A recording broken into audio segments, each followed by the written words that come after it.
Assalamualaikum warahmatullahi wabarakatuh. Bismillahirrahmanirrahim. Ashhadu an la ilaha illallah wa ashhadu anna Muhammadar Rasulullah. Allahumma salli ala Sayyidina Muhammad wa ala ali Sayyidina Muhammad. Rabbi syrah li sadri wa yassir li amri wahlul 'uqdatam min lisani yafqahu qawli. Amin. Bismillahirrahmanirrahim. Salam ta'zimku buat para sahabat tercinta dimanapun Anda berada, baik yang ada di dalam ataupun yang ada di luar negeri. Semoga jamaah uripi Allah ini dan semoga seluruh manusia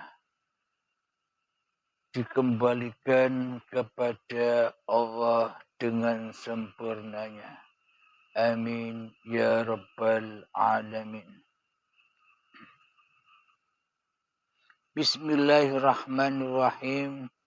Sebelum kita mulai kajian di subuh yang indah ini, mari gemahkan bersama-sama kalimat-kalimat thayyibah di dalam dada kita.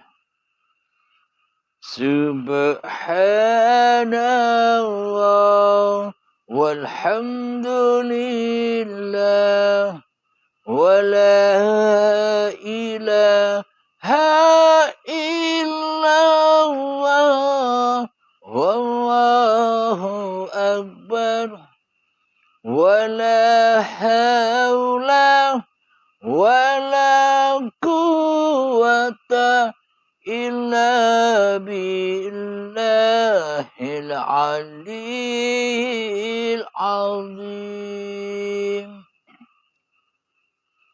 Alhamdulillahirabbil alamin. Pada kajian kali ini kami beri judul Iblis lebih bertauhid daripada manusia. Alhamdulillahirabbil alamin. Sudah kita ketahui bersama, sejak kita diciptakan di dunia ini, awal ketika kita datang, awal ketika kita dijadikan tamu Allah, awal kita menyadari keberadaan kita di dunia ini, awal kita tahu keberadaan kita sendiri di dunia ini, awalnya ketika saat detik-detik akil balik tiba, yakni ketika memakan buah khuldi, ketika memakan buah pengakuan diri bahwa ini hidupku, bahwa ini badanku, bahwa segala aktivitas ini aktivitasku, bahwa segala apa yang di dekat diriku ini milikku. Inilah yang disebut tauhidnya iblis. Yakni iblis tahu akan keberadaannya sendiri daripada Allah pencipta iblisnya. Jadi cerita sejarah manusia iblis lebih dulu datangnya menghiasi manusia daripada malaikatnya. Iblis mendahului peran-peran manusia daripada malaikatnya. Inilah yang dimaksud iblis lebih bertauhid daripada manusia. Karena iblis sudah tahu, sudah sadar bahwa dirinya hanyalah makhluk ciptaan Allah. Tapi iblis tidak mau dirinya diadamkan. Iblis tidak mau dirinya ditiadakan. Iblis tidak mau dirinya digoibkan. Allah saja yang tak ada. Allah saja yang goib. Allah saja yang tidak nampak, tidak jelas. Iblisnya jelas. Iblisnya nyata. Iblisnya wujud. Iblisnya hidup. Inilah yang dimaksud iblis lebih awal bertauhid daripada manusia. Karena saat itu manusia sejak akil balik hingga setua ini ada banyak yang belum bertauhid. Berarti kedahuluan iblisnya. Peran-peran manusia didahului oleh peran-perannya sebagai iblis. Manusia tidak mau dirinya diadakan, ditiadakan. Manusia tidak mau dirinya digoibkan. Manusia tidak mau dirinya difanahkan. Yang ada, yang nyata, yang jelas, yang wujud, yang hidup, yang berkuasa di dalam hati manusia hanyalah manusianya daripada Tuhan yang menciptakan dirinya. Inilah iblis yang lebih bertauhid dahulu daripada manusianya. Manusianya belakangan tauhidnya. Iblis lebih awal bertauhid dari manusia. Inilah makna sanepan, hiasan, lambang yang selama ini kita dengar yang hanya angan-angan itu. Yang hanya kata-kata ceritanya saja itu. Jadi makna sebenarnya iblis lebih bertauhid daripada manusia. Inilah kenyataannya. Cerita iblis lebih awal daripada cerita manusia. Maknanya iblis lebih bertauhid kepada hawa nafsunya sendiri daripada kepada Tuhannya. Inilah yang dimaksud tauhidnya iblis. Lebih mentauhidkan dirinya sendiri di hatinya daripada mentauhidkan Tuhannya yang telah menciptakannya. Coba kita renungkan. Iblis itu ternyata siapa? Inna syaitana lakum aduwwum mubin. Sesungguhnya syaitan itu adalah musuh yang nyata bagimu. Coba sekarang kita renungkan. Coba sekarang kita hayati. Siapakah yang wujud di dalam hati kita selama ini?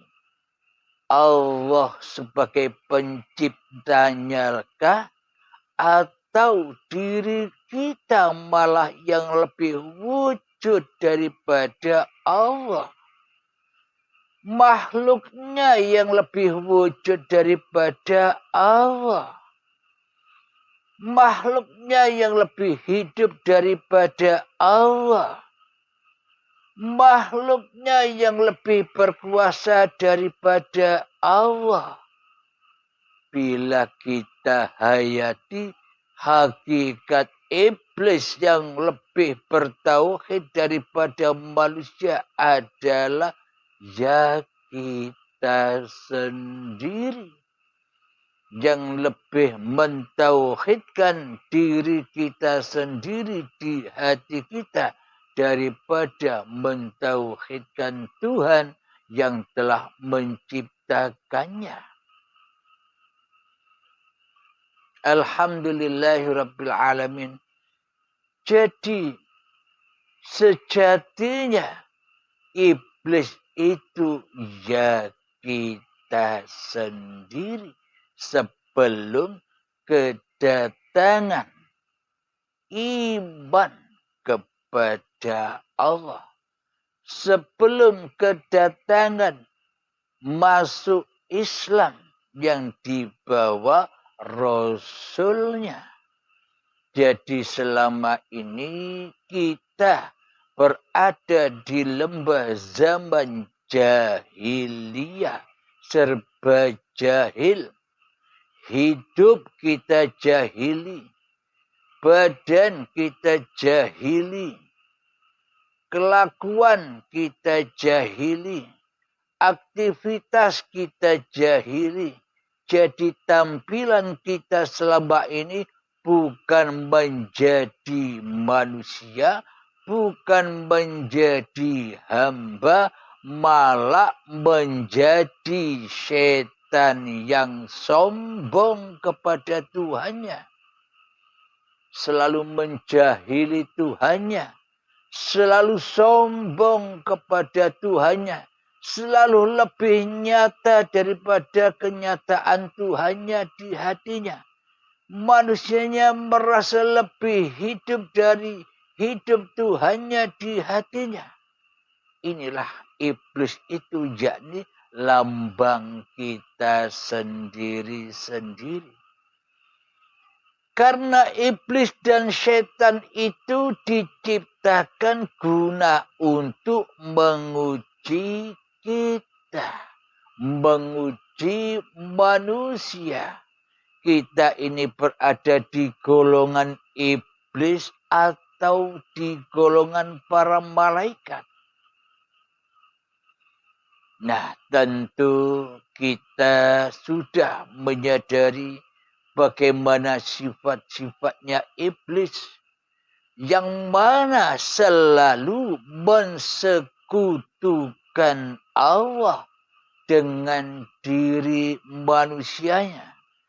Sifat-sifatnya iblis yang mana manusia lebih mewujudkan dirinya di hatinya daripada mewujudkan Tuhannya di hatinya. Yang mana sifatnya iblis lebih menghidupkan dirinya sendiri di hatinya daripada kehidupan Tuhannya di hatinya. Inilah tauhidnya iblis. Jadi selama ini kita memang bertauhid. Sudah bertauhid sejak detik akil balik tiba. Sudah bertauhid. Tapi bertauhidnya kita selama ini nyembah iblis. Nyembah setan. Nyembah hawa nafsu kita sendiri. Nyembah diri kita sendiri. daripada menyembah Tuhan yang telah menciptakan diri kita selama ini. Inilah yang dimaksud iblis lebih bertauhid daripada manusia. Jadi sekarang sudah tidak angan-angan lagi cerita itu. Sudah nyata, gamblang dan jelas. Mari kita kutipkan sedikit dari kitab suci Al-Quran.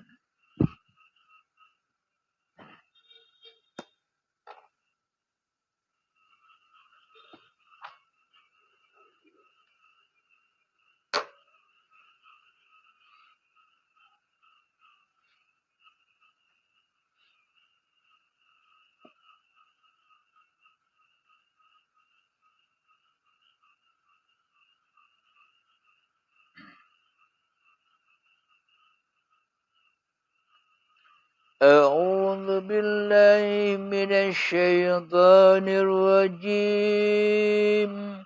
Bismillahirrahmanirrahim. Wa qulna ya Adam uskun. Mohon maaf.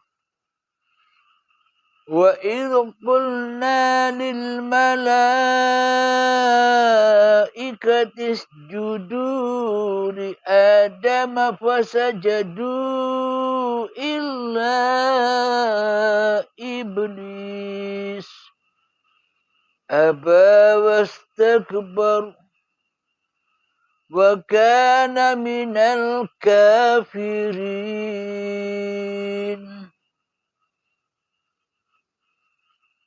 Dan ingatlah ketika kami berfirman kepada para malaikat, sujudlah kamu kepada Adam. Maka mereka pun sujud, kecuali iblis. Ia menolak dan menyombongkan diri, dan ia termasuk golongan orang yang kafir. Shadaqallahul Azim. Al-Baqarah ayat yang ke-34. Maka jelaslah bahwa sesungguhnya kafir itu bukan orangnya. Kafir itu bukan manusianya. Tapi kafir itu hatinya. Hati yang selalu ini menyangka dirinya lebih wujud daripada Tuhannya di hatinya. Kafir itu adalah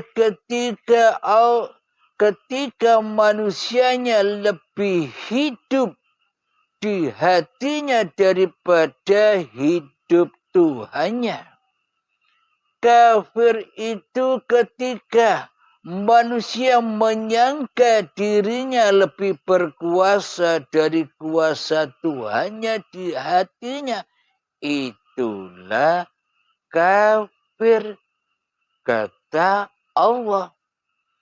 Jadi apapun agamanya, apapun nama-nama agamanya, Islam, Nasrani, Yahudi, Majusi, Sabi'in, Hindu, Buddha, Katolik, Konghucu, dan apapun nama-nama agama yang ada di dunia ini, nama-nama aliran-aliran agama yang ada di dunia ini, bila hatinya lebih nyata diri manusianya daripada diri Tuhan yang telah menciptakannya, itulah kafir di sisi Allah.